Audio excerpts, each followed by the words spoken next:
अस्सलाम वालेकुम नाजरीन, आप देख रहे हैं नया पाकिस्तान और मैं हूं शहजाद इकबाल। पाकिस्तान तहरीक इंसाफ आज इमरान खान को माइनस करने की मुबैना साजिश के खिलाफ मुल्क के मुख्तलिफ शहरों में एहतजाजी मुजाहरे कर रही है, जबकि आज गुजरावाला में पाकिस्तान तहरीक इंसाफ का जलसा जारी है। और साबिक वजीर आजम इमरान खान ने कल ऐलान किया था कि गुजरावाला का जलसा हकीकी आज़ादी तहरीक के पहले मरहले का आखिरी जलसा होगा, जिसमें वो दूसरे अहम मरहले का ऐलान करेंगे। इसलिए अब देखना होगा कि पाकिस्तान तहरीक इंसाफ आज क्या ऐलान करेगी। जबकि इमरान खान समेत पाकिस्तान तहरीक इंसाफ के सीनियर रहनुमा कुछ रोज से इस खदशे का इजहार कर रहे हैं कि हुकूमत और इनके हैंडलर्स माइनस इमरान खान की कोशिश कर रहे हैं। इमरान खान ने कल एक इंटरव्यू में दावा किया कि 10 हल्कों में ज़िमनी इंतखाबात इसलिए मुलतवी किए गए हैं क्योंकि उन्हें उम्मीद है कि अदालत मुझे नाअहल कर देगी और जब मैं नाअहल हो जाऊंगा तो ज़िमनी इंतखाबात के बजाय सीधा आम इंतखाबात करवाए जाएंगे। इनको अब मुश्किल ये पड़ गई है कि 9 आने थे बाई इलेक्शंस, इन्होंने बड़े चुन चुन के हल्के चुने थे कि जिधर इनका ख्याल था तहरीक इंसाफ कमज़ोर है। ये इलेक्शन कमीशन तो इनके साथ मिला हुआ ना, इन्होंने उन हल्कों पे बाई इलेक्शंस करवाए थे जो 25 सितंबर को होने थे। दो दिन रह गए थे 3 बाई इलेक्शन में जो इतवार को होने थे। और इन्होंने जैसे ही वो अदालत से फैसला आया ना कि मेरे ऊपर कुछ होने लगा है, इन्होंने ये अब समझा कि अब ये डिस्क्वालीफाई होने जा रहा है। अब अगर ये डिस्क्वालीफाई हो जाता तो इन्होंने कहा कि हम क्यों ना इंतज़ार करें जब ये डिस्क्वालीफाई हो जाए और फिर जनरल इलेक्शन अनाउंस कर दें, क्योंकि मुझे डिस्क्वालीफाई करवा के जनरल इलेक्शन अनाउंस कर दें, समझेंगे कि हमारी पार्टी तो उस पर गिर जाएगी, इसलिए इन्होंने इलेक्शन पीछे करे। इमरान खान ज़िमनी इंतखाबात मुलतवी होने को अपनी मुमकिना नाअहली से जोड़ रहे हैं, मगर कल हमारे प्रोग्राम में वफाकी वजीर दाखिला राना सनाउल्लाह ने कहा था कि ज़िमनी इंतखाबात मुलतवी करने में हुकूमत का कोई किरदार नहीं है। हुकूमत ने इलेक्शन कमीशन की दरख्वास्त पर DGMO को खत लिखा, मगर उन्होंने ज़िमनी इंतखाबात के लिए फौज और रेंजर्स की तैनाती से माजरत कर ली, जिसके बाद इलेक्शन कमीशन ऑफ पाकिस्तान ने ज़िमनी इंतखाबात मुलतवी करने का ऐलान किया। हमें इलेक्शन कमीशन ने ये लिखा कि इतनी तादाद जो है वो रेंजर्स और आर्मी की जो है वो हमें चाहिए ताकि इन इलेक्शन में जो है वो अमन अमान को कंट्रोल किया जा सके। हमने वो लेटर जो है वो MO DG मिलिट्री ऑपरेशन को लिखा, उन्होंने साफ इनकार किया कि इस सूरत हाल में हम रेंजर्स और फौज जो है उसको स्पेयर नहीं कर सकते। उसी जवाब को वजारत दाखिला ने जो है वो इलेक्शन कमीशन को भेज दिया। आगे फैसला इलेक्शन कमीशन ने करना था। इस हवाले से अब से कुछ देर पहले इस्लामाबाद हाई कोर्ट का फैसला भी सामने आया है, जिसमें अदालत ने PTI के 11 अरकान असेंबली के इस्तीफों की मंजूरी और डी नोटिफिकेशन करने के नोटिफिकेशन को मुअत्तल कर दिया है। यानी अगर इलेक्शन कमीशन ज़िमनी इंतखाबात मुलतवी ना भी करता तो इन हल्कों पर ज़िमनी इंतखाबात ना होते, क्योंकि इस्लामाबाद हाई कोर्ट ने मुस्ताफी अरकान की रुकनियत बहाल कर दी है। ज़िमनी इंतखाबात के मुलतवी करने के अलावा इमरान खान ने कल फिर यह दावा किया है कि पंजाब में mister X and mister Y फिर मुतहरिक हो गए हैं और कोशिश की जा रही है कि पंजाब में हुकूमत तब्दील की जाए। पंजाब में ये कोशिश कर रहे हैं मिस्टर X और Y, ये दोनों कोशिश कर रहे हैं कि किसी तरह पंजाब की हुकूमत कराई जाए। वैसे मैं भी सोचता हूँ अल्लाह वो मुल्क मसलों पे गुजर, मुझे कह रहे हैं जी सियासत ना करो जी, फ्लड वाला सोचो, फ्लड का भी हम सोच रहे हैं, लेकिन खुद बजाय सोचने के कि मुल्क कितनी मुश्किलों में है, बस किसी तरह गवर्नमेंट गिरा दी जाए कि किसी तरह फिर से, और कैसे गिराएंगे, पैसे चलाएंगे, लोटे बनाएंगे। इमरान खान को पंजाब हुकूमत की तब्दीली का खदशा है, जबकि आज नून लीग के रहनुमा अताउल्लाह तारर ने एतराफ़ किया है कि वो इस साइड के MPs से राब्ते में है ताकि इस हुकूमत से जान छुड़ाई जाए।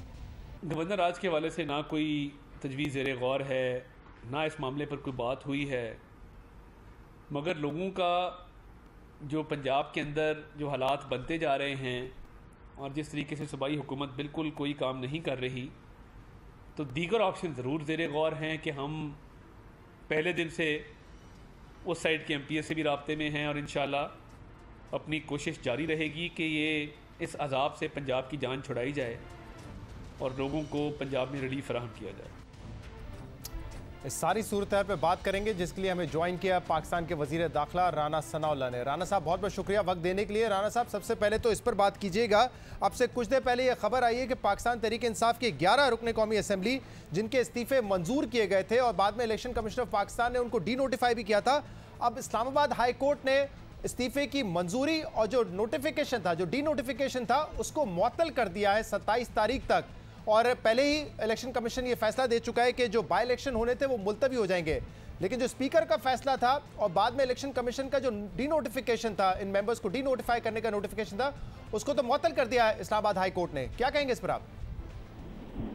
और जहां तक मेरी इंफॉर्मेशन है शहजाद साहब कि ये जो फैसला इस्लामाबाद हाई कोर्ट के जो है वो डबल बेंच ने किया है, ये पीटीआई की दरख्वास्त या पिटीशन के ऊपर हुआ है। तो फिर ये एक तरफ तो हमें कहते हैं कि ये हमने कुछ साजिश कर दी है और उस साजिश के तहत जो है वो हम इलेक्शन को मुद्दगी जो है वो करवा रहे हैं या करवाया है, और दूसरी तरफ वही फैसला जो इलेक्शन कमीशन ने किया, उसी फैसले की तईद जो है वो इस्लामाबाद हाई कोर्ट से हो गई है।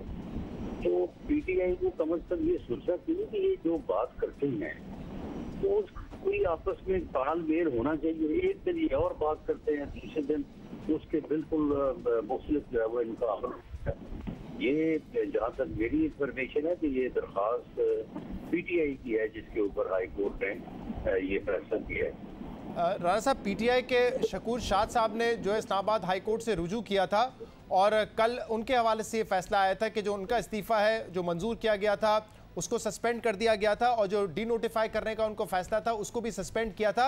लेकिन अब तमाम 11 जो अरकान हैं उनके नोटिफिकेशन को सस्पेंड कर दिया है और जो शकूर शाद साहब हैं, पार्टी ने तो उनके खिलाफ खुद एक्शन लिया है, उनको शो कॉज नोटिस किया है कि आपने हैंड रिटन बाकायदा इस्तीफ़ा दिया था, आपने अपने ट्विटर हैंडल पे भी लिखा हुआ है कि मैं एक्स MNA हूं, तो अब आप जाकर कैसे ये काम कर सकते हैं? ये पार्टी के जो रूल्स हैं उसके खिलाफ है और उनको शो कॉज नोटिस दिया है। देखिए, एक तरफ ये शो कॉज नोटिस देते हैं कि आपने इस्तीफा जो है उसको क्यों वापस लिया, दूसरी तरफ जो इस्तीफे स्पीकर ने एक्सेप्ट किए हैं उनके खिलाफ ये हाई कोर्ट पे जाके रिट करते हैं कि ये इस्तीफे एक्सेप्ट क्यों किए गए हैं। तो आप मुझे बताएं कि इन दोनों में से कौन सी बात है जिसपे ये संजीदा है? तो मामला ये है कि ये जो इस्तीफे इस वक्त स्पीकर साहब के पास ज़ेरे गौर हैं, स्पीकर साहब उसके ऊपर कोई भी फैसला कर सकते हैं, ये उनकी सवाबदीद है। लेकिन जहाँ तक मेरी राय है या मैंने देखा है, ये सारे जो है ये बाकायदा एक प्रिंटेड फॉर्म है जिसके ऊपर सब ने, किसी ने तो अपने हाथ से अपना नाम भर के नीचे साइन किया और किसी ने नाम भी जो है वो पहले से किसी और जो है वो पेन से या खत से लिखा गया है और उसके बाद नीचे साइन किया है। तो इस तरह के इस्तीफे जो इस सिलसिले में इससे पहले हाई कोर्ट और सुप्रीम कोर्ट के फैसले हैं, उनकी मौजूदगी में ये इस्तीफे जो है ये एक्सेप्ट नहीं हो सकते। तो फिर इसका मतलब गलती जो है वो कौमी असेंबली के स्पीकर राजा परवेज अशरफ साहब की है, जिन्होंने जानते बूझते हुए ऐसे इस्तीफे कबूल कर लिए जो कि उनको नहीं करने चाहिए। तो इसलिए इस्लामाबाद हाई कोर्ट ने फैसला जो है ओवरटर्न कर दिया, सस्पेंड कर दिया है। लेकिन ये फैसला तो जब हतमी फैसला हाई कोर्ट करेगा तो उसके बाद इसका जो है वो लेकिन राणा साहब कहा जा सकेगा। आप कह रहे हैं ना कि आपकी नजर में जो गुजरा है वो प्रिंटेड इस्तीफे थे, वो प्रिंटेड इस्तीफे थे जिनके नीचे नाम लिख दिया गया, तो फिर स्पीकर साहब को ऐसे इस्तीफे तो कबूल नहीं करने चाहिए थे, लेकिन उन्होंने किए और वो भी छांट के 11 इस्तीफे एक्सेप्ट किए उन्होंने। लेकिन उनका ये कहना था कि इन लोगों के शायद उनकी अपनी बात हुई है, तो इन लोगों ने ये तस्लीम किया है कि हमने इस्तीफे दिए, क्योंकि अगर कोई आदमी बराह रास्त स्पीकर साहब से रब्ता करके ये कहे कि ये मेरा ही इस्तीफा है और मैंने आज़ाद मर्जी से जो है ये दिया है, वो मेरा हैंड रिटन नहीं है लेकिन ये मैंने ही तहरीर साइन किया है, तो ऐसी सूरत में स्पीकर अपनी तसल्ली करने के बाद उसे एक्सेप्ट भी कर सकता है। लेकिन ये बहरहाल केस टू केस से मामला वेरी करेगा। ठीक है राणा साहब, अब तो 27 तारीख तक मुअत्तल किया गया है इन जो डी नोटिफिकेशन था इलेक्शन कमीशन का और जो इस्तीफे थे, लेकिन उससे पहले का जो मामला था by election commission of Pakistan ने पोस्टपोन कर दिया। इस हवाले से कल इमरान खान साहब ने एक इंटरव्यू में ये कहा है कि जैसे ही ये इस्लामाबाद हाई कोर्ट का फैसला आया कि मुझ पर फर्द जुर्म आयद की जाएगी 22 सितंबर को, फ़ौरन ही इलेक्शन कमीशन ऑफ पाकिस्तान ने बाई इलेक्शन को पोस्टपोन कर दिया और प्लान ये है कि अब हुकूमत को लगता है कि मैं डिस्क्वालीफाई हो जाऊंगा और फिर बाई इलेक्शंस की जगह फौरी तौर पे जनरल इलेक्शंस करवाए जाएंगे। क्या ये है प्लान हुकूमत का, क्या ये मंसूबा है? कि सियासी तौर पे ये बात जो है वो कोई वैल्यू रख सकती है, आपके इल्म में होगा कि जब 2008 में मियां नवाज शरीफ साहब और मियां शहबाज शरीफ साहब तशरीफ लाए थे, तो उन दोनों को जो है वो इलेक्शन से बाहर कर दिया गया था। उनके कागजात जो हैं उनको रिजेक्ट कर दिया गया था। तो इसके बावजूद PMLN ने इंतखाबात में हिस्सा लिया और कामयाबी हासिल की और पंजाब में हमने जो है वो हुकूमत बनाई। तो इसलिए ये कह देना कि उन्हें सिर्फ नाहल करने से जो है वो सारी पार्टी जो है वो बिल्कुल सफाया हस्ती से मिट जाएगी। मैं तो एक सियासी कारकुन के तौर पे इस बात के ऊपर यकीन ही रखता हूँ कि इस किस्म की कोई स्ट्रेटजी हमें पॉलिटिकली जो है वो बनानी चाहिए। पार्टी तो नहीं मिटेगी, लेकिन फिर आप ये मिसाल क्यों दे रहे हैं 2008 की? आप बता रहे हैं कि उस वक्त नवाज शरीफ और शहबाज शरीफ के बगैर आपने इलेक्शन लड़ा और पंजाब फिर भी आप जीते। तो क्या आप ये हिंट कर रहे हैं कि इस मरतबा अगर पाकिस्तान तहरीक इंसाफ भी इमरान खान के बगैर इलेक्शन लड़ ले तो उससे कोई फर्क नहीं पड़ जाना, कोई पार्टी खत्म नहीं हो जाएगी उनकी? मैं 2008 की मिसाल आपको इसलिए दे रहा हूँ कि इससे कोई ऐसा कोई खास फर्क नहीं पड़ा था PMLN को।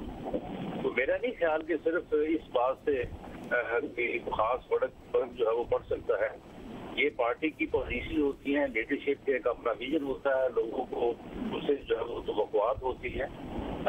इस वक्त जब जनरल इलेक्शन होगा और जब मैदान सजेगा और सारे लोग जो है वो मैदान में उतरेंगे, तो वहाँ पर फिर सारा कुछ डिस्कस होगा ना कि भाई इससे पहले मियां नवाज शरीफ ने अगर हुकूमत जब की है तो उन्होंने मुल्क को किस तरह से चलाया है और जब इनके पास 3.5 साल से इन्होंने इस मुल्क के साथ क्या किया है। अब इस वक्त तो जो कीमत बढ़ती है बिजली के बिल में, गैस के बिल में, वो हमारे खाते में बढ़ रही है और इसलिए जो है वो लोग इस वक्त हमसे नाराज हैं। लेकिन इस नाराजगी की वजह हमारी अपनी कोताही या गलती कम और हालात ज्यादा हैं, क्योंकि अगर इन हालात में वो इक़दाम ना किए जाते, वो मुश्किल फैसले ना किए जाते, तो शायद मुल्क जो है वो डिफॉल्ट से 2 चार हो जाता। खैर ये एक लंबी बहस हो जाएगी कि हालात का रोना तो पाकिस्तान तहरीक इंसाफ भी रोती थी, लेकिन मैं ज़रा इस नुक्ते पे दोबारा आना चाहता हूँ कि क्या कोई ऐसा मंसूबा आप बना रहे हैं कि इमरान खान फौरी डिस्क्वालीफाई हो और अब बाई इलेक्शंस की तरफ ना जाए, जनरल इलेक्शंस हो जाएंगे फौरन?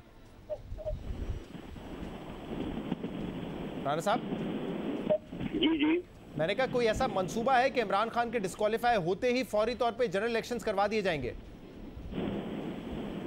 देखिए जी, जनरल इलेक्शन जो है वो इस वक्त फिलहाल तो नहीं हो सकते, क्योंकि जो इस वक्त ऑलमोस्ट 1/3 ऑफ पाकिस्तान की जो सूरत हाल है, आप मुझे बताएं कि KPK के वो इलाके पंजाब और उसके बाद पूरा सिंध है और पूरा बलूचिस्तान है, तो क्यों कर ये मुमकिन है कि ये इलेक्शन जो है वो हो सके। इसलिए ये इलेक्शन कोई फौरी करवाए जाने के वो इम्कानात नहीं है।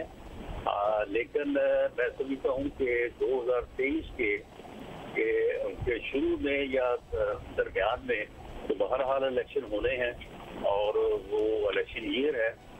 लेकिन ऐसा कुछ नहीं है कि फौरी तौर पे कि अभी ये अनाउंस कर दिया जाए और ये अक्टूबर नवंबर में जो है वो इलेक्शन, अक्टूबर नवंबर में इलेक्शन जो हालात हैं इस वक्त, उन हालात में किसी तौर की जो है वो मुमकिन ही नहीं है।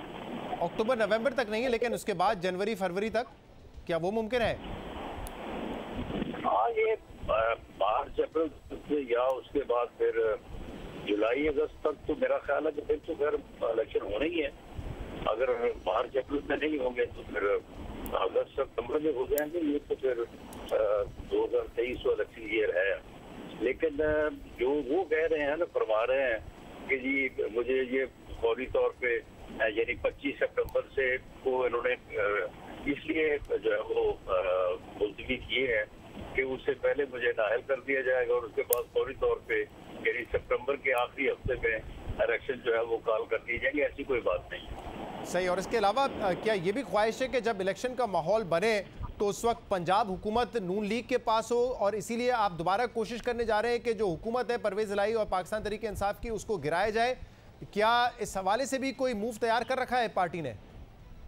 देखें, इस हवाले से आप देखें ना कि परवेज इलाही साहब तो चीफ मिनिस्टर बन गए, क्यों नहीं तब कोई बंदा इन्होंने जो है वो मिनिस्टर नहीं बनाया।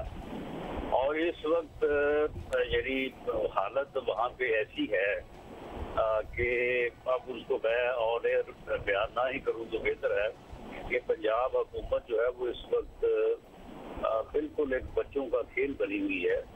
तो ऐसी सूरत हाल में अगर कुछ लोग जो है वो सामने आते हैं और इस हुकूमत को गिराने में हमारा साथ देते हैं, तो फिर हम क्यों ना उनकी बात सुनेंगे और क्यों ना उनके साथ खड़े होंगे। कैसे होगा ये, जरा मुमकिन कैसे मुमकिन होगा? अगर वो फ्लोर क्रॉस करते हैं तो उनका वोट गिना नहीं जाएगा, ये तो अब सुप्रीम कोर्ट का ऑर्डर वाजे हो चुका है, तो फिर क्या होगा? कैसे गिराएंगे हुकूमत? नहीं, अगर देखे ना 186 वोट के पास हैं और यही जो है वो अपना जो है वो एटलीस्ट नंबर है, तो अगर इनमें से 2-3 अगर जो है वो मुस्तफी हो जाते हैं या 5-6 लोग 8 लोग जो है वो इस्तीफा दे देते हैं और उसके बाद गवर्नर कहते हैं चौधरी परवेज इलाही से कि आप वोट ऑफ कॉन्फिडेंस लें, तो वो नहीं ले सकेंगे। जब वो नहीं ले सकेंगे तो लाजमी बात है कि वो उनका ऑफिस जो है वो और वोट ऑफ नो कॉन्फिडेंस लेने का कहेंगे गवर्नर, और क्या फौरी तौर पे स्पीकर जो है वो मंजूर करके करवा देगा मामला या मामला लटका देगा? नहीं, वो मामला लटकाया नहीं जा सकता। उसी वजह ये है कि जब स्पीकर का ऑर्डर जो है वो सामने आ जाएगा तो स्पीकर उसको लटका नहीं सकता, और जब वो फिर वोट ऑफ कॉन्फिडेंस नहीं ले सकेंगे तो उसके बाद दोबारा चीफ मिनिस्टर का इलेक्शन होगा, और उसमें भी जो है वो रन ऑफ इलेक्शन में ही कोई चीफ मिनिस्टर इलेक्ट होगा। शायद ऐसी सूरत हाल जो इस वक्त असेंबली में है, अक्सरियत जो है वो किसी के पास भी ना हो, और फिर दोबारा जो लोग इस्तीफा देंगे उनकी सीट्स पे बाय इलेक्शन होगा। तहरीक इंसाफ कह रही है अभी हम जीतने की पोजीशन में थे इसलिए इलेक्शंस को मुलतवी कर दिया गया, फिर वो कहेंगे हम जीत के आ जाएंगे, फिर ये सर्कस जो है वो चलता रहेगा पंजाब में। ये इंशाल्लाह ताला वो जो गलती हमने पिछली दफा की थी वो इस दफा नहीं करेंगे और इस दफा जीत के वापस नहीं आएंगे इंशाल्लाह। हाँ, लेकिन तहरीक इंसाफ आप कह रहे हैं कि वो इस्तीफे देके इस्तीफे वापस लेने जा रहे हैं, लेकिन वो मुसलसल ये इल्ज़ाम लगा रहे हैं। कल भी इमरान खान ने कहा है कि हम ये बाई इलेक्शन जीतने जा रहे थे जिसकी वजह से हुकूमत और इलेक्शन कमीशन ने इसको मुलतवी करवाया। नहीं, तो अगर ये इलेक्शन जीतने जा रहे थे तो फिर ये क्यों मुलतवी करवाना चाहते थे? यानी इन्होंने इस्लामाबाद हाई कोर्ट में जो है वो पिटीशन की हुई थी इन इलेक्शन को मुलतवी करवाने की, जिसको चीफ जस्टिस अब्दुल मिराला साहब ने रिजेक्ट किया परसों, और आज कल इन्होंने फिर दोबारा अपील दायर की और आज उसके ऊपर दोबारा स्टे हो गया। तो अगर ये ऐसी सूरत हाल थी तो फिर इसको क्या जरूरत थी कि ये उसको जो है वो अपना पिटीशन करके उनको। खैर वो तो हम बात कर चुके हैं, वो पीटीआई का मौकिफ ये, वो एक एमएनए था, उनको हमने शो कॉज नोटिस भी दिया है जिन्होंने अपना इस्तीफा वापस लेने की कोशिश की। लेकिन राणा साहब कल आपने हमारे प्रोग्राम में कहा था कि असल में इलेक्शन कमीशन ऑफ पाकिस्तान ने हमें दरख्वास्त दी, इंटीरियर मिनिस्ट्री ने डीजीएमओ को लिखा, डीजीएमओ की तरफ से रिप्लाई आ गया कि इस वक्त जो सैलाब में मसरूफ़ है पाक फौज, तो वो आपको नहीं एहलकार प्रोवाइड कर सकती सिक्योरिटी के लिए, तो इसलिए आपने दोबारा जवाब दिया इलेक्शन कमीशन को, इलेक्शन कमीशन ने मुलतवी कर दिए। लेकिन मेरे जहन में एक सवाल ये है कि अब वज़ीर दाखिला है और आगे जो इंपॉर्टेंट कुछ एक्टिविटीज़ हैं, तो उसमें क्या सैलाब में वो मुमकिन हो सकेगा कि वहाँ पे सिक्योरिटी प्रोवाइड की जाए? ख़ासतौर पे पाकिस्तान और इंग्लैंड की सीरीज़ पाकिस्तान में होनी है और इंग्लैंड कई साल बाद पाकिस्तान आएगा, बड़ी हाई सिक्योरिटी उनको दी जाती है, प्रेसिडेंट लेवल या उससे ज़्यादा सिक्योरिटी दी जाती है, और सिर्फ टीम को नहीं, रास्ते भी बंद किए जाते हैं जिस शहर में भी मैच हो रहे हो। मुमकिन होगा या आपके ख्याल में वो भी सैलाब की वजह से सिक्योरिटी प्रोवाइड करना मुश्किल हो जाएगा इदारों को? मेरा ख्याल है कि जो सिक्योरिटी एक मैच को फराहम की जाती है या की जाएगी वो तकरीबन एक हल्के के इलेक्शन के जो है वो बराबर होगी, तो इसलिए ये कोई 12-13 हल्कों में तो शायद मुमकिन नहीं था जी। लेकिन एक आध जगह पे या इतनी तादाद जो है वो मुमकिन हो सकेगी और उस हिस्से में भी हम सारे इंतजाम 20 सीटों पे जो बाई इलेक्शन हुए थे उसमें 2000 FC के पर्सनल थे। 20 सीटों पे जो बाई इलेक्शन हुए पंजाब में उसमें 2000 FC के पर्सनल थे सिक्योरिटी पे, और फौज जो है वो क्विक रिस्पांस फोर्स के तौर पे काम करती, ये प्लान बनाया गया था उस वक्त। जी जी, तो वो काफी एक हैवी जो है वो डिप्लॉयमेंट होती है, और किसी एक मैच के लिए सीरीज लिए जो है उतनी ज्यादा डिप्लॉयमेंट जो है वो नहीं होती, लेकिन बहरहाल वो डिप्लॉयमेंट जो है वो जरूरी है और उसके मुताल्लिक हम इंतजाम कर रहे हैं, वो हम करेंगे और इंशाल्लाह ताला मैचेस होंगे। बहुत बहुत शुक्रिया। राना सनाउल्लाह साहब हमारे साथ मौजूद थे, प्रोग्राम में शामिल करेंगे एक ब्रेक, इसके बाद मजीद बात करेंगे, हमारे साथ रहिए। Welcome back. हुकूमत की जानिब से मुसलसल मुल्क को डिफॉल्ट से बचाने और माशी इस्तेकाम के दावे तो किए जा रहे हैं, मगर IMF प्रोग्राम की बहाली के बावजूद माशी गैर यकीनी खत्म नहीं हो रही। IMF से 1 अरब 16 करोड़ डॉलर की किस्त मिलने के बाद भी मुल्क की ज़र मुबादला के ज़खायर 9 अरब डॉलर से कम है। दरामदाद में इजाफे और मुआशी बेयकीनी की वजह से डॉलर की कदर में मुसलसल इजाफा हो रहा है, जबकि मुल्क में महंगाई की शरह 47 साल की रिकॉर्ड सतह पर है। और ऐसे में सैलाब से होने वाली तबाही और हुकूमती माशी टीम के इनएक्शन से मुश्किलात में मजीद इजाफा हो रहा है। डॉलर की कदर में मुसलसल इजाफा हो रहा है और रवा माह डॉलर इंटरबैंक में 218 रुपये से 228 रुपये तक पहुंच चुका है, जबकि वजीर खजाना मिफ्ता इस्माइल IMF प्रोग्राम की बहाली से पहले और बहाली के बाद मुसलसल ये दावा कर रहे थे कि मुआहदे के बाद डॉलर नीचे गिरेगा, क्योंकि हुकूमत ने इंपोर्ट पर कंट्रोल कर लिया है और IMF प्रोग्राम के बाद दूसरे इदारों और मुल्कों से भी डॉलर्स मिलना शुरू हो जाएंगे। जो गवर्नर साहब से बात हुई है उसमें दो ही बातें ये भी हुई हैं। ओबियसली करेंसी पे हमने बहुत देर बात करी है, लेकिन हमने ये भी मैंने इनसे गुजारिश की है कि आप ज़रा इसको बड़ा तेज़ी से ऑडिट कर लें और जो बैंकों ने अगर कोई गलती करी है तो उसके ऊपर बिल्कुल उनको फाइन्स करेंगे बैंकों को। हमने कंट्रोल रखा हुआ है इंपोर्ट्स के ऊपर, जिस किस्म के एक्सपोर्ट और रेमिटेंस के नंबर्स आ रहे हैं और जो आज IMF का हुआ है, आप देखेंगे इंशाअल्लाह अल्लाह ने चाहा तो कल से सेंटिमेंट चेंज हो जाएगा और आप देखेंगे कि कल से इंशाअल्लाह ताला रुपया जो है वो अल्लाह ने चाहा तो मुस्तहकम होगा। मैं ये समझता हूँ कि लॉन्ग टर्म ट्रेंड में रुपया अप्रिशिएट होगा ओनली बिकॉज कि हमारा इंपोर्ट हमने कर्टेल कर लिया और एक्सपोर्ट की हमारी और रेमिटेंस अच्छे जा रहे हैं। इंपोर्ट को जिस तरह भी करा कम किया है, जब आपकी इंपोर्ट कम हो जाएगी और एक्सपोर्ट और रेमिटेंस उसके बराबर हो जाएगी तो आपके इनकमिंग डॉलर ज़्यादा हो जाएंगे। अब मुझे लग रहा है पिछले एक आध दिन से कि वो बढ़ रही हैं। इंशाअल्लाह ताला आप देखेंगे कि अगले 2-4 दिनों के अंदर जो है वो रुपया अपना खोया हुआ वैल्यू वापस इंशाअल्लाह गेन कर। मगर अब सूरत हाल ये है कि डॉलर मुसलसल बढ़ रहा है। 1 सितंबर को इंटरबैंक मार्केट में $1 218 रुपये का था, जबकि इंटरबैंक और ओपन मार्केट में डॉलर का फर्क सिर्फ ₹1.5 था। मगर 6 सितंबर को यह फर्क 13 रुपये से ज्यादा हो गया, यानी मार्केट में सट्टेबाजी वाज़ेह थी। इसके बावजूद स्टेट बैंक ने इस पर कोई कार्रवाई नहीं की, ना हुकूमत ने कोई एक्शन लिया। हुकूमत इससे पहले भी सट्टेबाजी रोकने के लिए मनी चेंजर्स और बैंक्स को नाजायज मुनाफा कमाने से रोकने में नाकाम रही है। हैरानकुन बात यह है कि इस साल के पहले 6 माह में डॉलर की कदर में 30% इजाफा हुआ है, लेकिन बैंक्स की फॉरेन एक्सचेंज इनकम में 300% का इजाफा हुआ है। इससे पहले वजीर खजाना मिफ्ता इस्माइल इंपोर्ट बिल और सियासी गैर यकीनी को रुपए की गिरावट की वजह बताते रहे हैं, मगर अब वो रुपए की गिरावट की वजह सैलाब को करार दे रहे हैं। 2-4 दिनों से जो है वो रुपया वो जा रहा है और हम एक्सपेक्ट कर रहे थे कि जब IMF से डील हो जाएगी तो उसके बाद रुपया जो है वो बेहतर हो जाएगा और बढ़ता रहेगा। लेकिन उसके बाद जो हालिया सैलाब आया है पाकिस्तान में और जब तखमीना आया है कि पूरे का पूरा सिंध का कॉटन का क्रॉप जो है वो तबाह हो गया है, इसका मतलब है कि आपको 1 से 2 बिलियन डॉलर्स की मजीद कॉटन जो है वो इंपोर्ट करनी होगी। 60% जो है वो अनियन की क्रॉप तबाह हो गई है। तो इन चीज़ों पे क्योंकि इंपोर्ट करनी ज़रूरी हो जाएगी तो इंपोर्ट डिमांड बढ़ जाएगी, तो आई थिंक ये मार्केट उसको रिएक्ट कर रही है। जब से ये फ्लड्स का ये हुआ है, इससे एक प्रेशर आया है कि जो हमारी फ्यूचर एक्सपेक्टेशन इंपोर्ट्स की है वो बढ़ गई है। वजीर खजाना मिफ्ता इस्माइल डॉलर की कदर में हालिया इजाफे की वजह सैलाब को करार दे रहे हैं। अहम बात यह कि शहबाज शरीफ की हुकूमत महंगाई मुकाओ का नारा लगाकर हुकूमत में आई थी, मगर महंगाई पर कैसे काबू पाना है इस हवाले से भी हुकूमत की कोई हिकमत अमली नजर नहीं आ रही। मुल्क में SPI की शरह 42% हो चुकी है, जबकि CPI की शरह 27% है, जो कि 47 साल में महंगाई का बुलंद तरीन रिकॉर्ड है।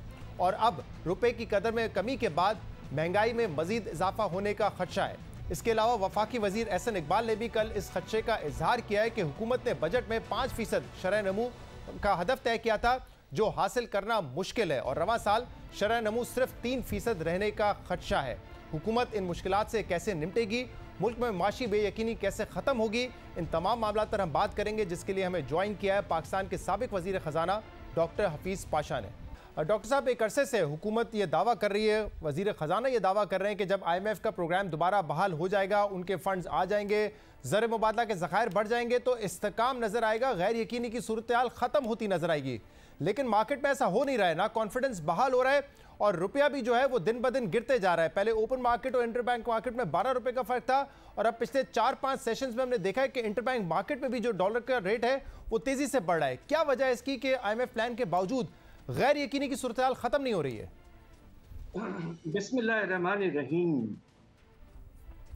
दरअसल बात यह है कि पाकिस्तान के जो माशी हालात जो हैं वो न सिर्फ पिछले कुछ अरसे से ख़राब थे, मगर अब आप देखिए ये तारीख़ का सबसे ख़राब सैलाब जो है उसने माशी हालात को हद से ज़्यादा मुतासिर किया है।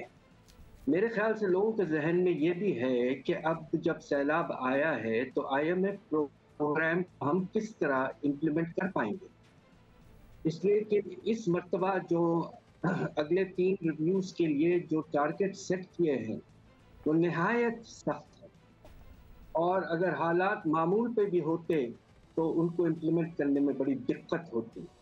और आप ये देखिए कि अगस्त के महीने के एंड तक हमारे रिजर्व्स नुमाया तौर पर इजाफा उनमें कुछ नहीं हुआ। आपका जो 1.17 बिलियन डॉलर्स का जो लोन इंस्टॉलमेंट IMF से मिला, उसके बाद अभी भी आपके रिजर्व्स 9 बिलियन डॉलर से कम है। और साथ साथ आपने ये भी देखा कि जुलाई के महीने में आपका तिजारती खसारा जो है वो काफ़ी बड़ा था, 1.2 अरब डॉलर, जबकि साल भर में आपको IMF के साथ जो आपने एग्रीमेंट की है कि आपको तिजारती खसारा 17 अरब डॉलर से कम करके पिछले साल का जो लेवल था उसको 9 अरब डॉलर पे लाना है। और आखिरी बात यह है कि सियासी जो इस वक्त है वो भी एक अनसर्टिनिटी में इजाफा कर रही है। तो पाशा साहब, कोई प्लान नजर आ रहा है कि गवर्नमेंट कैसे ओवरकम करेगी जो सैलाब से नुकसानात हैं? उसका तखमीना 15 से 20 बिलियन डॉलर का लगाया गया है। वजीर ख़जाना ने यह भी कहा कि जो इंपोर्ट है उसको हम कंट्रोल कर लेंगे, लेकिन पिछले माह जो इंपोर्ट के नंबर है वो 6 बिलियन डॉलर्स के थे। तो कोई प्लान आपको नजर आ रहा है कि गवर्नमेंट कैसे काबू पाएगी इन तमाम इश्यूज पे?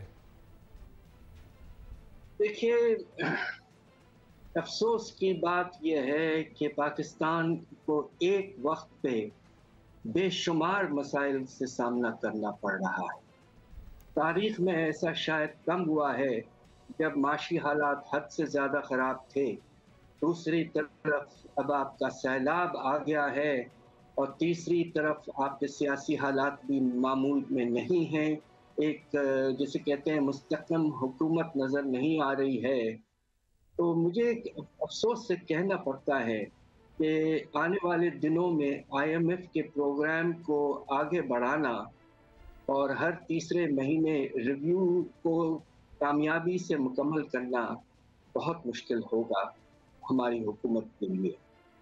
तो इस सैलाब के बाद आपको लगता है कि IMF अपनी जो कंडीशंस हैं उसमें कोई लचक का मुजाहरा कर सकता है? और क्या पाकिस्तान के पास ये ऑप्शन मौजूद है कि जैसे कोविड के दौरान IMF की जो रैपिड फाइनेंसिंग फैसिलिटी है उससे हमने फ़ायदा उठाया था, इस किस्म की फैसिलिटी IMF प्रोवाइड करे पाकिस्तान को? ये हमारी कोशिश बिल्कुल ये होनी चाहिए।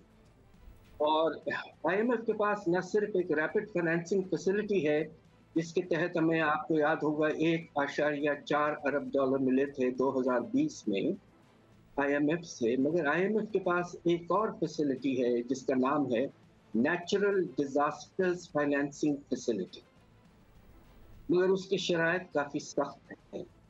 मगर हमारी पूरी कोशिश ये होनी चाहिए कि IMF से इस तरह की फैसिलिटी जो है, या तो रैपिड फाइनेंसिंग की या नेचुरल डिजास्टर फाइनेंसिंग की फैसिलिटी हासिल करने की कोशिश करें।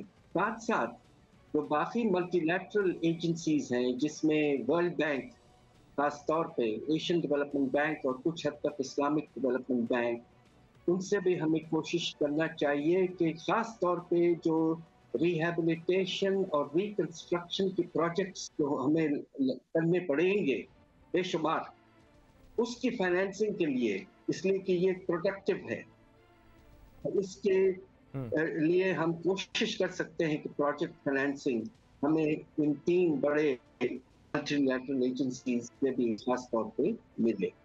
और डॉक्टर पाशा साहब, जो आप कह रहे हैं कि IMF की बड़ी सख्त कंडीशंस है, पता नहीं हम उनको इम्प्लीमेंट कर पाएंगे या नहीं कर पाएंगे, ये भी एक बड़ा इशू है, लेकिन क्या IMF अपनी कंडीशंस में कुछ नरमी दिखा सकता है? मिसाल के तौर पे जो पेट्रोलियम प्रोडक्ट्स हैं उस पर लेवी जो है वो साल के आखिर में 50 रुपये तक हमें लेके जानी है, वहाँ पे कोई कंसेशन हो, या ओवरऑल टैक्स टारगेट में कोई कंसेशन हो, क्योंकि जो एग्रीकल्चर आउटपुट है या तो वो इस साल फ्लैट रहेगा या बड़ी मामूली सी ग्रोथ होगी, बल्कि शायद ये भी वर्स्ट केस सिनेरियो हो कि उसमें नेगेटिव ग्रोथ हो। तो कहीं लचक की गुंजाइश है या IMF इस वक्त बहुत ही सख्ती से काम ले रहा है और कहीं नरमी की कोई इम्कानात नहीं है? बात दरअसल ये है कि हमारे जो सैलाब, जो तारीख का सबसे ख़राब सैलाब रहा है, उसके नतीजे में जिस तरह आपने कहा कि तकरीबन 20 अरब डॉलर का नुकसान हो चुका है, और हमारा ज़री शोबा जो है उसमें शरह नमू इस साल मनफी रहेगी, इसलिए कि कपास की पैदावार में 30% आपके गंदम की पैदावार अगले फसल में बहुत बुरी तरह से भी मुतासिर होगी और चावल की भी प्रोडक्शन कम होगी। मेरा अपना ख्याल ये है कि अगर मुनासिब तरीके से IMF से बात की जाए, IMF थोड़ी सी आजकल कोशिश ये कर रहा है कि एक ह्यूमन फेस बताए, यानी कि कुछ उनको इस बात का एहसास ज़रूर होता है कि गुर्बत में ज़्यादा इजाफा ना हो और बेरोज़गारी में ज़्यादा इजाफा ना हो और खाने पीने की अशिया की कीमतों में बेतहाशा इजाफा ना हो, तो यकीनन क्योंकि शरह नमू पाकिस्तान का इस साल जो हमने 5% टारगेट किया था, अल्लाह के फजल से अगर ये 1.5% भी हो जाए तो अच्छी बात होगी। मेरा अपना ख्याल है कि अगले रिव्यू में जो नवंबर में होगा जी, उस वक्त यकीनन जो हमारे परफॉर्मेंस क्राइटेरिया हैं, जो मुख्तलिफ रिफॉर्म्स हमने कमिट किए गए हैं और जो टारगेट्स हमने मंजूर किए हैं, वो सब पे मेरे ख्याल से एक प्रॉपर नेगोशिएशंस होनी चाहिए। और मुझे कुछ उम्मीद है कि IMF जो है वो जो सख्त से सख्त शराइत है उनको कम करने की खुद कोशिश इंशाअल्लाह करेगी। और डॉक्टर साहब, आप कह रहे हैं कि 1.5% की ग्रोथ अब मुतवक्को है और अगर वो भी हो गई तो हमें उस पर शुक्र अदा करना चाहिए। तो इससे ओवरऑल हमारे इंपोर्ट बिल पे क्या इम्पैक्ट आएगा? क्या इंपोर्ट बिल कम होगा या अब हमें कपास समेत कुछ खाने पीने की अशिया इंपोर्ट करनी पड़ेंगी, उस वजह से इंपोर्ट बिल ज्यादा होगा? ओवरऑल इम्पैक्ट क्या होगा हमारे इंपोर्ट बिल पे, क्योंकि वही डिटरमिन करेगा कि करंट अकाउंट खसारा कितना होना है इस साल। बिल्कुल अच्छा आपका मुनासिब सवाल है। दरअसल इस वक्त जो IMF ने टारगेट दिया है वो ये है कि आपको तकरीबन 5% अपने इंपोर्ट बिल को कम करना है इस साल लास्ट ईयर के कंपैरिजन में। अब मसला ये है कि यकीनन अब जब ग्रोथ कम होगी तो डिमांड जो है वो भी कम होगा, कुछ कम होगा। इंशाअल्लाह बाहर की कीमतें भी कम हो जाएंगी आने वाले महीनों में। आप देखिए कि तेल की कीमत अब $90 तक गिर चुकी है। तो मेरा अपना ख्याल ये है कि इंपोर्ट्स में यकीनन नॉर्मल कंडीशंस में कमी आती, मगर अब मसला ये है कि आपको अगर कपास, गंदम और मुख्तलिफ और चीज़ें, वेजिटेबल्स वगैरह इंपोर्ट करना पड़े, पल्सेस, उसके नतीजे में 3.5 से 4 अरब डॉलर का इजाफा हो सकता है इंपोर्ट बिल में। तो जो कमी आने वाली थी वो काफ़ी हद तक ख़त्म हो जाएगी और इंपोर्ट बिल तकरीबन उसी लेवल पे रहेगा जो पिछले साल था। इसलिए आपको अपने तिजारती खसारा कम करने में काफ़ी मुश्किलात आ सकती। हुकूमत महंगाई को कैसे कंट्रोल करेगी? ये हुकूमत जब इक़्तिदार में आई तो यही नारा लगा के आई कि माजी की हुकूमत जो है उसने महंगाई पर काबू नहीं पाया। अब 42% का SPI है, CPI पिछले महीने 27% था। अब आने वाले दिनों में जब पेट्रोलियम प्राइसेस कम हो रही है इंटरनेशनल मार्केट में, उसका भी मुकम्मल इम्पैक्ट तो पास ऑन नहीं होगा क्योंकि हमारे यहाँ जो डॉलर है वो अप्रिशिएट कर रहा है, ना ही बिजली की कीमतों में कोई खास रिलीफ मिलने का इम्कान है। तो हुकूमत ये अपना दावा कैसे पूरा करेगी कि हम महंगाई कम करके दिखाएंगे? देखिए अनकरीब जो आपके अफरात-ए-ज़र की रफ्तार है उसमें कोई कमी नहीं है, मुझे अफसोस से कहना पड़ता है। अभी भी आपको बहुत से ऐसे इक़दाम लेने हैं जो काफ़ी सख्त हैं।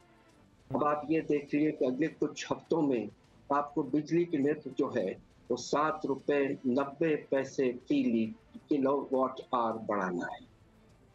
दूसरी तरफ आपको जो पेट्रोलियम लेवी है जनवरी 1 तक आपके पेट्रोल तक ये ₹50 तक पहुंच जाना चाहिए और अप्रैल 1 तक आपका हाई स्पीड डीजल ऑयल ₹50 तक पहुंच जाए। और आपने बिल्कुल ठीक फरमाया कि डॉलर की कमी की वजह से अगर बाहर कुछ इंटरनेशनल प्राइस कम हो रही है तो उसका फायदा कोई खास नहीं होगा। और आखिरी इस लिहाज से एडमिनिस्ट्रेटिव प्राइसेस के लिहाज से गैस की कीमतों में भी नुमाया तौर पर इजाफा किया जाएगा। तो मुझे बड़े अफसोस से कहना पड़ता है कि पाकिस्तान इस वक्त तारीख के सबसे बुलंद अफरात ज़र में फंसा हुआ है, और ये मेरा अंदाज़ा है कि हमारा कंज्यूमर प्राइस इंडेक्स जो है वो 25 से 30% के रेंज में रहेगा कुछ महीने। अगले साल जनवरी के बाद में जब इंटरनेशनल प्राइसेस में और कमी आएगी और ये इक़दाम आप ले चुके होंगे जी, तो कुछ मॉडरेशन इंशाल्लाह जनवरी के बाद आ। बहुत बहुत शुक्रिया। डॉक्टर हफीज पाशा हमारे साथ मौजूद थे। प्रोग्राम में शामिल करते हैं एक ब्रेक, उसके बाद मजीद बात करेंगे। हमारे साथ रहिएगा।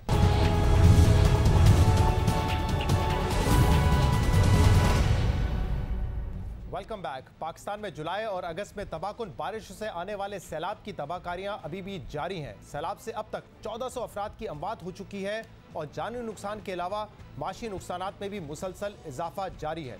सेक्रेटरी जनरल अक़वाम मुत्तहिदा ने कहा है कि उन्हें सैलाब से होने वाली तबाही से बहाली के लिए 30 अरब रुपए डॉलर्स की ज़रूरत का बताया गया है, जबकि इससे पहले वजारत ख़जाना ने रिपोर्ट में नुकसान का तखमीना 15 से 20 अरब डॉलर्स के दरमियान लगाया था। अहम बात यह है कि एंटोनियो गुतेरेस ने यह भी कहा है कि दुनिया को सैलाब से बहाली के लिए पाकिस्तान की मदद ईसार समझकर नहीं बल्कि इंसाफ समझकर करना होगी, क्योंकि जिस मौसमियाती तब्दीली की वजह से सैलाब आया है, पाकिस्तान इस क्लाइमेट चेंज का विक्टिम तो है लेकिन जिम्मेदार बिल्कुल भी नहीं है। Pakistan needs massive financial support to respond to this crisis that have costed, according to some estimates I've heard today, about $30 billion and counting. And that support is entirely necessary, and it is not a matter of solidarity, it's a matter of justice. Pakistan में सैलाब से पैदा होने वाली तबाहकारियों का हजूम अंदाजों से कहीं ज्यादा है। पाकिस्तान को पहुंचने वाले जानी और माली नुकसान के अलावा 20 सैलाब से मुतासरा अफराद और इलाकों की सूरत-ए-हाल तशवीशनाक है। मुल्क भर में बड़े पैमाने पर लाखों मुतासरीन रिलीफ कैंप्स में इमदाद के मुंतजर हैं। खाने पीने की अशिया की शदीद किल्लत है। इस तशवीशनाक सूरत-ए-हाल में इन मुतासरा इलाकों में मुख्तलिफ मौजी और महलिक अमराज के फूटने का खतरा भी बढ़ता जा रहा है। मुतासरा इलाकों में इस वक्त ज़मीनी सूरत-ए-हाल क्या है, इस पर हम बात करेंगे। इन इलाकों में बहाली की सरगर्मियों में मसरूफ NGO के नुमाइंदे हमारे साथ इस वक्त मौजूद हैं। हमारे साथ मौजूद है बैतुल-सलाम वेलफेयर ट्रस्ट के तर्जुमान हुज़ैफा रफ़ीक। बहुत शुक्रिया, आपने हमें ज्वाइन किया। ज़रा बताइएगा, आपका जो इदारा है वो मुल्क के मुख्तलिफ हिस्सों में काम कर रहा है, इस वक्त सबसे ज़्यादा किस चीज़ की ज़रूरत है? खाने पीने की अशिया चाहिए, टेंट चाहिए, अद्वियात की ज़रूरत है, क्या सूरत हाल है, ज़रा बताइएगा। जी शहजाद भाई, बिस्मिल्लाहिर्रहमानिर्रहीम। ये तबाहाली शुरू हुई थी बलूचिस्तान के इलाकों से और फिर ये जनूबी पंजाब और फिर KPK के कुछ इलाके इससे मुतासर हुए और इस वक्त सिंध जो है बहुत ही ख़तरनाक सूरत हाल से गुजर रहा है। हमारे वहाँ जो तकरीबन 700 से 800 वॉलंटियर्स और रज़ाकार इस वक्त ग्राउंड में मौजूद हैं जो फील्ड में एक्टिविटीज़ कर रहे हैं, उनकी तरफ से हमें बहुत सारी ऐसी सिचुएशंस बताई जाती हैं कि रोंगटे खड़े हो जाते हैं। फॉर एग्ज़ाम्पल अभी जो है वो दादू की तरफ से सिचुएशन आई थी कि इर्द गिर्द के सारे गाँव और देहात इस वक्त 4 से 7, 8, 9 फुट तक पानी में डूबे हुए हैं। दादू सिटी इस वक्त वो भी ख़तरात से खाली नहीं है, उसको भी वार्निंग दे दी जा चुकी है। तो इस सूरत में सिर्फ बाय रोड पहुंचना, पूरे मुल्क से जो इमदाद का एक सिलसिला चल रहा है, माशाल्लाह से अहले पाकिस्तान और ओवरसीज़ पाकिस्तानी दिल खोलकर इस वक्त इमदाद करने में मसरूफ़ हैं, तो वो सिर्फ बाय रोड नहीं पहुंचाया जा रहा। इस वक्त पाकिस्तान नेवी और एयरफोर्स और पाकिस्तान आर्मी इस वक्त जो है एक बुनियादी किरदार अदा कर रही है इन तावन इन तक पहुंचने तक। वो हमें जहाज़ C-130 प्रोवाइड कर रहे हैं, नेवी हमें किश्तियाँ प्रोवाइड कर रही है। तो एक ऐसी सिचुएशन है कि जिनके बने बने घर थे, जिनके बाज़ार थे, जिनकी मिलें थीं, जिनकी फैक्ट्रियाँ थीं, आज वो इस वक्त जो है वो मदद के तलबगार हुए हैं। तो एक अजीब सी सूरत हाल है, इसका किसी को अंदाज़ा भी नहीं था, लेकिन कोशिश की जा रही है वहाँ पर पका पकाया खाना पहुँचाया जा सके, वहाँ पर राशन पहुँचाया जा सके, वहाँ पर खैमा बस्तियाँ लगाई जा सके। इस वक्त हम एयरफोर्स के ताउन से भुलारी पर और दूसरी ठट्टा में मुख्तलिफ बेसिस के इर्द गिर्द जो है हम टेंट सिटीज़ बनाने जा रहे हैं। और ये सिटीज़ एक नॉर्मल सिटी नहीं होंगी, बल्कि इसमें सारी सहूलियात उनको फराहम की जा रही होंगी। एक state of the art cities बनाई जा रही हैं। इसके अलावा जहाँ जहाँ ये मुतासरा इलाके हैं वहाँ पर खैमे लगाए गए, वहाँ पर लोगों को बसाया गया। इस वक्त वहाँ की जो ख़वातीन हैं उस हवाले से हम बहुत फ़िक्रमंद थे। उसके लिए हमने मैटरनिटी जो है वो मोबाइल क्लिनिक, मोबाइल यूनिट्स, जहाँ पर उनके ये मसाइल जो मुख्तलिफ़ किस्म के पैदा हो रहे हैं, उनके लिए सहूलत नहीं है अस्पतालों तक पहुँचने की, वो प्रोवाइड किए जा रहे हैं। इसके अलावा बच्चों के लिए है इस वक्त मलेरिया डेंगू से बच्चे ही मुतासिर नहीं हो रहे बल्कि वहाँ पर जो जानवर मौजूद हैं वो आप बताइए 4-4, 5-5, 6-6 फुट पानी खड़ा है, वो बैठता नहीं है जानवर, और मच्छर इतना उसे तंग कर रहा है कि वो रात सोता नहीं है। तो बताइए कि कितना अपना वेट जो है वो लूज़ कर रहा है, कितना उसका नुकसान हो रहा है। तो इस वक्त की एक अजीब सी सिचुएशन है, लेकिन अल्हम्दुलिल्लाह कोशिश की जा रही है कि मुख्तलिफ तरीक़ों से जो इमदाद पहुँचाई जा सके। और ये बड़ी अच्छी बात है, आप कह रहे हैं कि अहले पाकिस्तान और जो ओवरसीज़ लोग हैं वो मदद कर रहे हैं, इमदाद कर रहे हैं, लेकिन जो आप ये बात बता रहे हैं 10 सिटीज़, ये बड़ी इंपॉर्टेंट है, लेकिन कितना वक्त लगेगा इसको इस्टेब्लिश होने में, और जब तक रिहेबिलिटेशन का काम शुरू नहीं होता तब तक ये क्या इन्हीं 10 सिटीज़ में रहेंगे? और ये कितने दौरान है कि हम बात कर रहे हैं कि जिसके बाद हम ये कह सके कि पाकिस्तान को बैरूनी मुल्क से इमदाद भी मिलेगी, मदद मिलेगी, और फिर हम रिहेबिलिटेशन की तरफ जा सकेंगे, घरों की दोबारा तामीर की तरफ जा सकेंगे? देखिए शहजाद भाई, जो सिचुएशन इलाकों की वो दो नौइयत की, एक तो वो इलाके जहाँ से पानी गुजर चुका है वहाँ पर तो हम रिहेबिलिटेशन शुरू कर दी, वहाँ पर घरों की तामीर भी शुरू कर दी है, वहाँ पर हमने ईंटें सीमेंट प्रोवाइड करना शुरू कर दिए हैं कि अपने कल्चर अपने मिजाज के मुताबिक जो है वो अपने घरों की तामीर शुरू कर दें। अलबत्ता वो इलाके जो इस वक्त भी पानी में हैं, खुसूसन अंदरून सिंध के इलाके, वो भी इस वक्त पानी में ज़ेर आब हैं, तो वहाँ पर तो एक ही हल अभी इस वक्त है उनकी रिहाइश के लिए। एक हमें चैलेंज ये भी आ रहा है कि हम खैमे लगा तो देते हैं, लेकिन वो उसमें से बहुत सारे ऐसे इलाके हैं वो खैमों में नहीं आना चाह रहे, वो अपने घरों को नहीं छोड़ सकते। वो घरों को इसलिए नहीं छोड़ रहे कि घर छोड़ते हैं पीछे से कोई इनकी जो है वो चीज़ें उनकी चोरी हो जाती हैं, घरों से उनकी चीज़ें चोरी हो जाने का खदशा होता है। तो वो लोग तो अभी वहीं पर इंतज़ार करें, हम उन तक कश्तियों के ज़रिए, जहाज़ों के ज़रिए, हेलीकॉप्टर्स के ज़रिए पहुँच रहे हैं। अलबत्ता जो रोडों पर आ गए हैं, जिनके लिए छत नहीं है, हम उनको कोशिश कर रहे हैं कि उनको खैमा बस्तियाँ लगाकर उनको रोडों के इर्द गिर्द करीब नियरेस्ट उनके विलेजेस में जहाँ जहाँ उनके लिए सहूलत है, हम उनको हर ज़िले में कोशिश करके उसकी हर तहसील में पहुँच कर जो है वो हम उनको खैमा बस्तियाँ लगा रहे हैं। तो इनिशियली उनके लिए जो शेल्टर का जो सलूशन है, जहाँ पर इस वक्त पानी खड़ा हुआ है वहाँ पर हम खैमा बस्तियाँ लगा के उसे उन्हें दे रहे हैं। अलबत्ता वो इलाके जहाँ से पानी गुजर चुका है तो वहाँ पर हमने घरों की तामीर भी शुरू कर दी है। बहुत बहुत शुक्रिया, बहुत बहुत शुक्रिया। हुज़ैफा रफ़ीक हमारे साथ मौजूद थे, तर्जुमान बैतुस्सलाम वेलफेयर ट्रस्ट। नाज़रीन, आज के प्रोग्राम में इतना ही। शो से इजाज़त दीजिए, अल्लाह हाफ़िज़।